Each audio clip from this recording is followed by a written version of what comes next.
Bacteria and viruses have their own circadian rhythm, and the immune system can then establish a circadian rhythm that will allow it to fight and suppress infection. Fascinating. Welcome to the Doctor's Pharmacy. I'm Dr. Mark Hyman, and that is Pharmacy with an F, F-A-R-M-A-C-Y, a place for conversations that matter. And if you've ever suffered from shingles or know anybody who has, you better listen up to this podcast because we're having a special episode of our House Call podcast with none other than our Dr. George Papanicolaou from the UltraWellness Center in Lenox, Massachusetts, one of our incredible team there. And we are going to talk about what to do if you have shingles from a functional medicine perspective. So welcome, George. Mark, thank you for having me. It's always a pleasure to talk to you about anything. Anything. Okay, there we go. We've had some good talks. So let's just jump in here. You know, what is shingles? Why should we care? And how big of a problem is it anyway? Shingles is it's a pretty big problem, and it's something that I think everybody is more aware of than they think of. It's really chickenpox. Everybody, most everybody's had chickenpox. Now we have fewer cases because we have vaccines for it, but chickenpox is caused by varicella-zoster, and once you have chickenpox, that varicella-zoster is going to actually stay in your body, as many viruses do, and it's going to hide in a nerve root in your spine, and it's going to stay there for a very long time. Unfortunately, as we get older, it's possible that our immune systems may wane and this virus can then move back out of its hiding place along a nerve root where it creates an enormous amount of inflammation and destruction, finally escapes onto the skin, and you get this blistering rash. And if you've ever seen it, it gets pretty nasty looking. And it happens usually on one side of your body. It's usually arms or torso, most commonly. And it can be very, very uncomfortable. Big problem, about 30% of Americans will develop zoster in their lifetime. That's about 1 million people per year. And it has enormous amount of morbidity and cost associated with it. Yeah, it's pretty bad. Basically what happens is you get chickenpox when you're a kid. Now, when I was a kid, we used to go to chickenpox parties. Where your mom would take you to a party with the other kids with chickenpox, so you'd get the chickenpox and get it over with. And I still have the chickenpox scar on my head. What happens is that viruses tend to live in you forever. They're hard to get rid of, and basically the chickenpox goes to sleep for 60 years, and then things happen that trigger the reemergence of the chickenpox, which is actually sleeping in your nerves, which is why it's so painful when you get this rash on your skin. It's really the virus traveling through the nerves that causes this horrible pain and burning and inflammation, and the blisters are just the end result of that. So what is the driver of the emergence of chickenpox into shingles as we get older? Because not everybody who has chickenpox when they're younger gets shingles. Right. So, I know when we talk about getting older, and the issue is it's your immune system. So your immune system begins to be suppressed.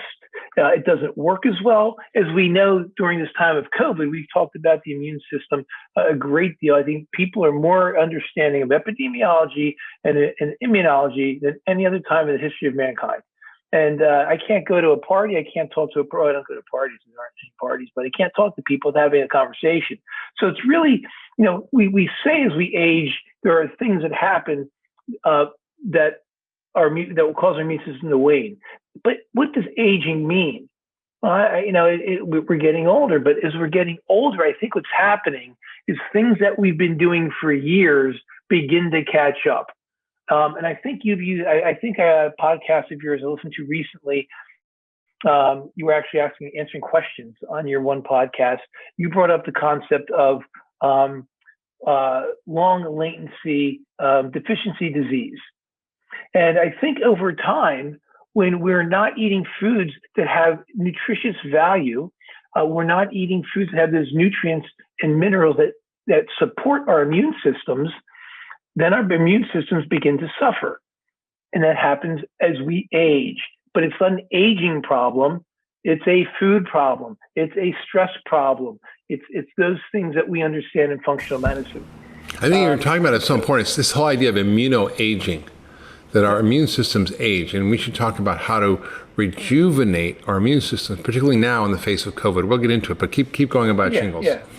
Yeah. And so when you brought it, you asked me to put the connection between aging and shingles. It's hard for me just to say it's aging. I think it's the processes.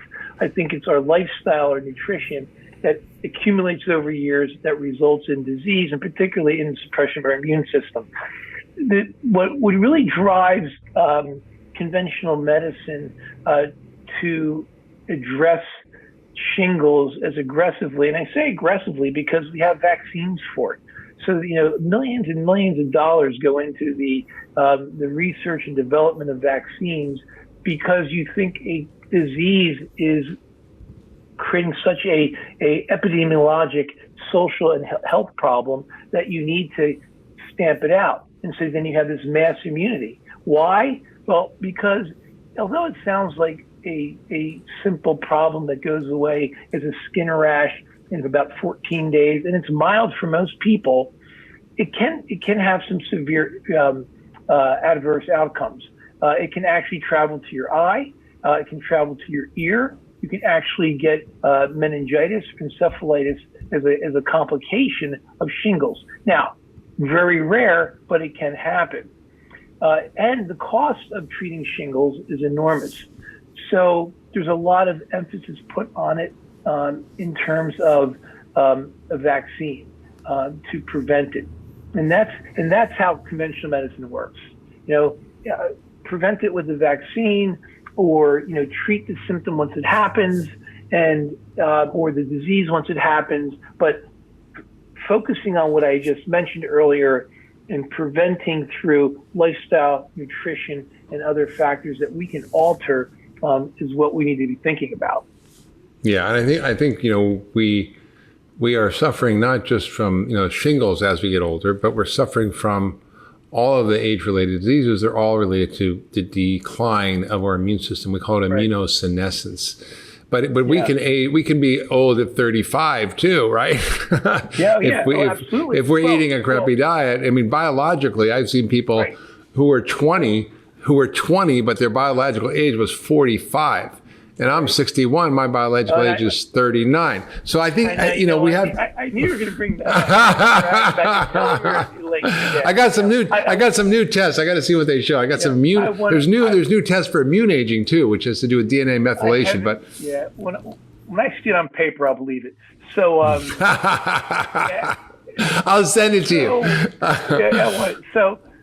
But going back to the shingles, I don't want to underestimate the effect it can have, because when we treat people with shingles, it's extraordinarily uncomfortable and painful. And when you are older and you have a declining immune system, you are much higher risk for those adverse reactions I talked about. Yeah. And so and one of the ones I didn't mention, the most important thing is something called post-herpetic neuralgia. Yeah. So as I was talking about it, the virus comes out, and as it's coming along that nerve root, it's creating a lot of damage on that nerve, and you may or may not recover. And if you don't recover, that nerve can then emanate pain in a chronic fashion for months to years. And I've treated patients, unfortunately, that have had it for years, and it's extraordinarily uncomfortable. It disrupts sleep. It creates a lot of stress, and it just leads to a lot of disability. Right. So basically, even after the rash goes away, the nerve endings continue to be inflamed and cause pain. Hey, everybody, it's Dr. Hyman. Thanks for tuning into the Doctor's Pharmacy. I hope you're loving this podcast. It's one of my favorite things to do, and introducing you all the experts that I know and I love and that I've learned so much from. And I want to tell you about something else I'm doing, which is called Mark's Picks. It's my weekly newsletter, and in it, I share my favorite stuff, from foods to supplements to gadgets to tools to enhance your health. It's all the cool stuff that I use and that my team uses to optimize and enhance our health. And I'd love you to sign up for the weekly newsletter. I'll only send it to you once a week on Fridays. Nothing else, I promise.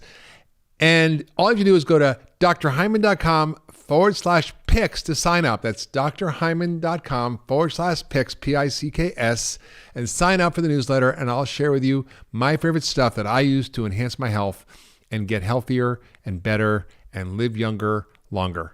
Now back to this week's episode. Well, conventional medicine, isn't that great with shingles, right? What do we got to offer from conventional medicine? Well, and then we're going to get into what's different about functional medicine and how we treat it with functional medicine. Yeah. So the two things that in conventional medicine is the first thing is that they're really treating the symptoms. But what I wanted to mention is that there is a vaccine. There was a vaccine, I think it was called Zostavax, and it came out in early 2000s. And it actually only had a 50% efficacy rate. And by the time after 8 years, it had declined to about 35%. It was actually taken off the market in 2020. But it did limit potentially your chance of getting it. And if you did get it, it decreased the severity of the illness. And then a new vaccine came out in 2017 called Shingles, and it has a 97% efficacy rate in keeping you from getting shingles.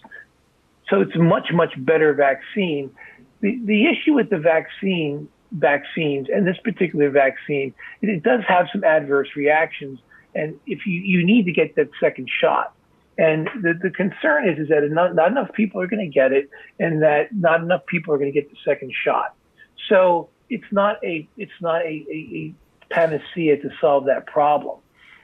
But it's what conventional medicine does. It doesn't look at how can we make your immune system better, and so you have overall improved health, so that your immune system can fight off all types of infections, not just one single infection called varicella-zoster, because that's all that vaccine is good for. So that's what they offer. They offer a vaccine, and then if you do get it, they offer antivirals. You have 72 hours to get your antiviral, and then it's going to decrease the length of your illness and the severity, but the length by just about 2 to 3 days. That's it. Yeah, that's not so impressive, right? So basically, you've got steroids, you've got Advil, you've got topical creams and anesthetic creams, but none of that stuff really solves the problem that much. So let's talk about our approach with functional medicine. How do we think differently about it? What can we do with these people who are suffering, and how do we actually get these people better over the long term using an approach that looks at root causes and also looks at the other side of the equation? Because traditional medicine is basically shutting down something, right? Steroids shut down inflammation. NSAIDs or Advil shut down inflammation. Narcotics shut down the pain. But it doesn't do anything to deal with the virus itself. It doesn't do anything to do with the virus itself or actually fixing your immune system or rejuvenating your immune system. We're working on only one side of the scale here. And functional medicine is the science of creating health, which means how do you create a healthy immune system? One, so you don't get shingles activated. And two, if you do get it, how do you build a more resilient immune system so you can minimize the effects of it, recover faster, and actually get over the problem without being too miserable? Where would you like to start? Just go in, go in. I'll just dive in, man. Yeah, because then we could go into, but I'm going to start where you start, and it's food as medicine. And I really think that it really begins with what we're eating over the long term. We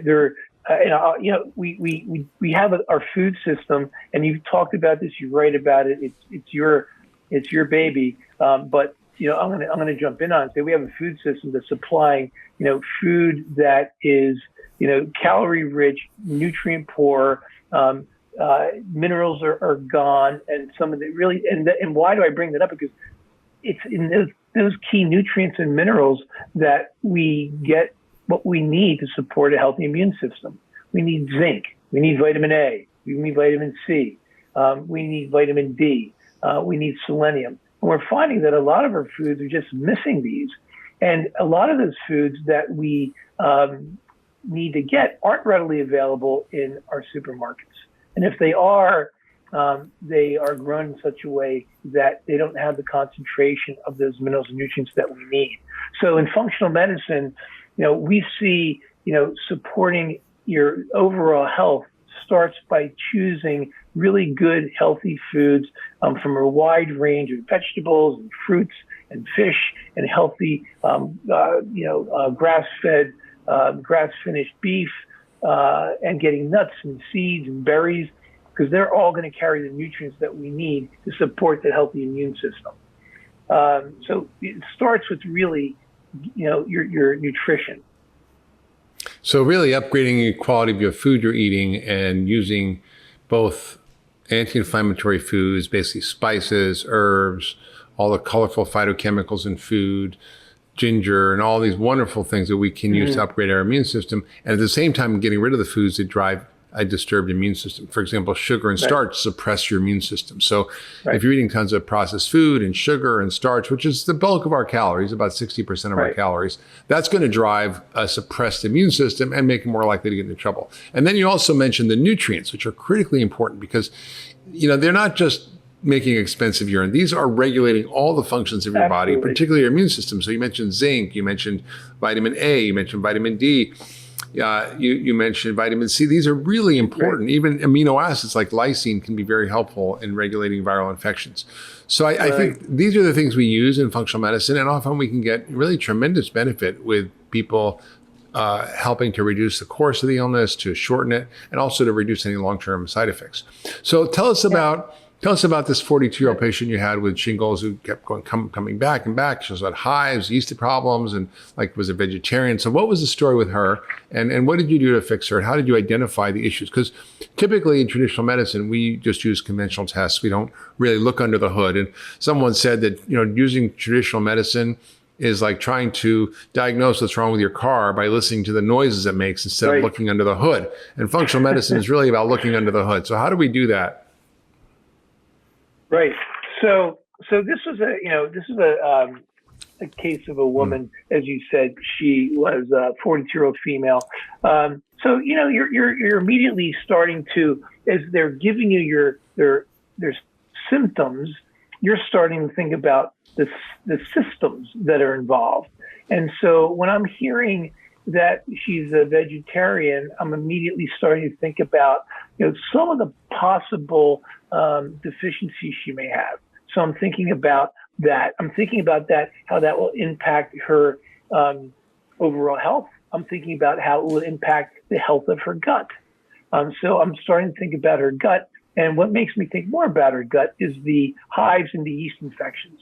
They start to make me think that, that's an unhealthy gut. There's a good chance that she has a bacterial imbalance that we call dysbiosis, and that it might be being driven by candida, or the dysbiosis was there and the candida then grew, and candida can cause hives and yeast. So I'm thinking now there are guts involved, that she has some nutritional deficiencies, maybe not enough A, maybe not enough zinc, maybe not enough C. So I did a stool analysis, a complete diagnostic stool analysis. And indeed, I found that she had significant dysbiosis and candidal overgrowth. Additional testing I did included what we call an organic acid test, and I looked at her overall amino acids. And what I found was that she was low in zinc and she was low in amino acids, which again, I wasn't totally surprised, because vegetarians, if they're not really careful, may not be getting enough proteins. And indeed, she wasn't when we looked at her diet, and her amino acids were low. So what does that all add up to? It adds up to this. She wasn't getting some of the key nutrients she needed to support her immune system. She wasn't getting enough protein to give the amino acids she needs to make those proteins that are important for the immune system to function. And her shingle, she had the candida in her gut, and that all caused her immune system to tank, and she developed shingles. And this was happening repeatedly. She had recurrent episodes. By the time she came to see me, she had 4 episodes. She'd been treated 4 times, and she was being put on a suppressant. She was taking an antiviral every day. And so she was breaking through on the antiviral. So that's why she came. She said, I don't know what else to do. So having put all that together, I started her on lysine and vitamin C, and I put her on a mushroom compound called turkey tail because of its benefits for boosting the immune system. And then I treated her gut. We treated her candida with caprylic acid, and I used another compound called biocidin to help with the overall general dysbiosis. And we cleared up her gut, and I talked to her about her diet. She had leaky gut, by the way, which means that permeable membrane that's responsible for filtering out the bad guys and letting in the good guys through these gates. We treated that with quercetin and some L-glutamine. And so as these things improved, one thing, she just felt generally overall better. And so her shingles, that case of shingles improved. And the other thing that we needed to address was she was under an enormous amount of stress. And so I had her start meditating. And what's really interesting is that there was a recent study that showed that meditation actually will alter the function of genes that will improve immune function, particularly those genes involved in in fighting viruses. So meditation, we started meditating, and 6 months later, she hadn't had another outbreak. And she had been on pretty much up to that point in every 3 to 5, 6 month cycle. So that's how we treated her, and she did really well. That's really amazing, George, because we really often don't think of how do we strengthen our immune systems, not just in terms of shingles, but in terms of everything, and in terms of COVID. And if you go to your doctor and say, what do I do to boost my immune system? They're like, I don't know. Come to me when you got a problem and there's inflammation. I can give you drugs to shut it off. But if you say, well, where is the inflammation coming from? And why is my immune system not working well? And how do I upregulate it? How do I rejuvenate my immune system? Well, it's all the things you're talking about. It's eating the right foods with immunorejuvenating properties. It's taking the right nutrients. It's fixing your gut, which is a big part of your immune system. Mm-hmm. It's using various herbs and nutrients to actually that can be antiviral or immune regulating, like the adaptogenic mushrooms, reishi, chaga, cordyceps, lion's mane, shiitake, all these maitake mushrooms. These are powerful adaptogenic mushrooms that help with the polysaccharides and using food as medicine to upregulate immunity. So we have this incredible arsenal of tools at our disposal that are completely ignored by traditional medicine. And that's really what we do at the UltraWellness Centers. We help people dig down into one, finding what the root causes are, and two, actually helping people to rejuvenate their health in a very specific way. It's very personalized. And that's really what's so gratifying for the work we do, because we literally get to see people's lives changed and transformed by doing some very simple things. And you mentioned protein, and I think, people don't understand, like a lot of people may be trying to eat less meat or not eat protein.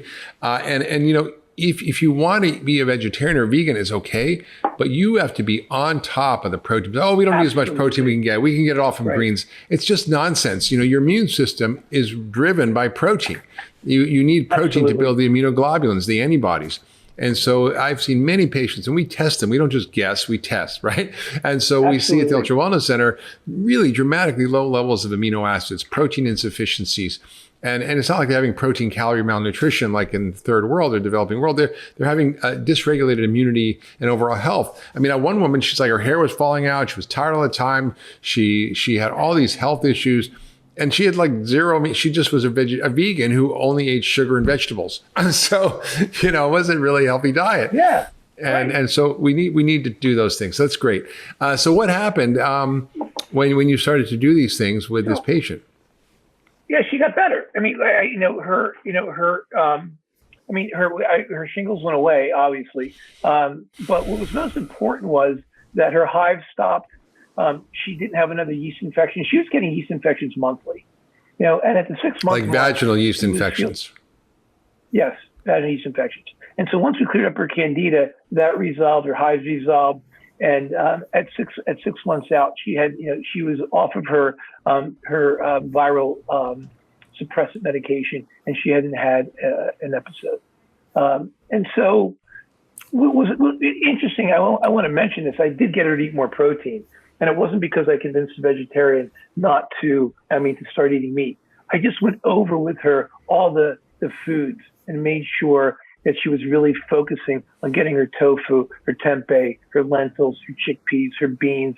I had her start using some nutritional yeast.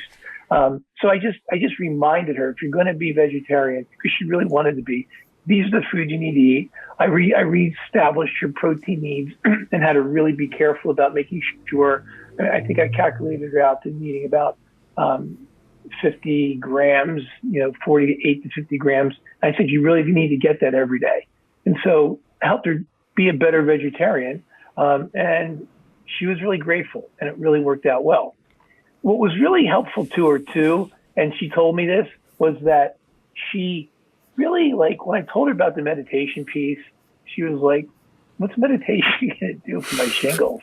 And I explained to her that, it impacts the immune system. So she bought it, she did it, and she said, George, of all the things I've done, meditation had the biggest impact on my life. She said, I just am more relaxed every day. I function better at work. I communicate better with my children.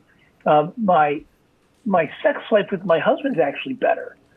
Sleep actually, as I was, just reading about the immune system and prep for this, sleep, we talk about how the sleep is so important for our overall health, but sleep in the bigger context of establishing a healthy circadian rhythm. So, there have been recent studies that show that it's the circadian rhythm. Establishing a good circadian rhythm actually sets the immune system up, because bacteria and viruses have their own circadian rhythm.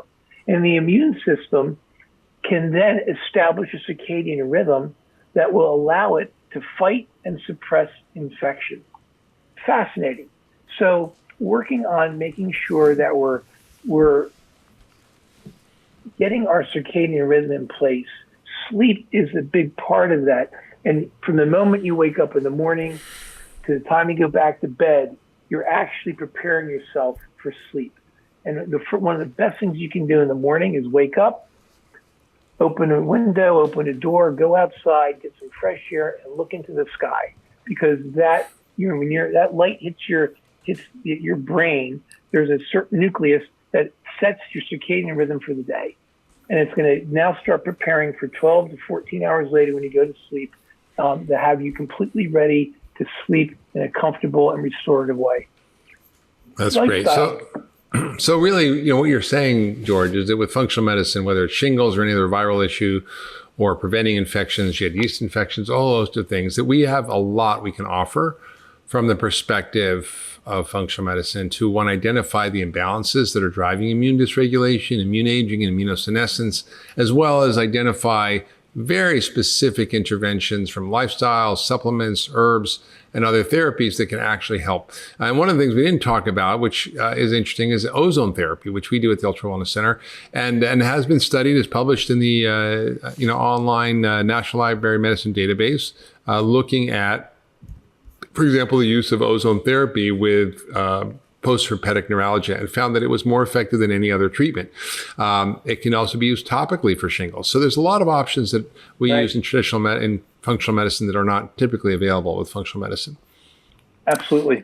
Yep. So, George, thank you for joining us on this podcast, this special episode of House Call and the Doctor's Pharmacy, where we dive deep into healthcare issues and medical problems that many people suffer from that aren't getting good answers. And here at the UltraWellness Center in Lenox, Massachusetts, we're now doing virtual consults, and we can see people from anywhere. It's pretty wonderful. It's one of the silver linings of COVID for us. We've been able to really increase our reach and help so many more people. So if you've been listening to this podcast and you loved what you heard, please share with your friends and family, subscribe wherever you get podcasts, leave a comment. Maybe you've had shingles. How have you found a way to get through it? We'd love to learn from you. And hopefully we'll see you next week for another episode of The Doctor's Pharmacy.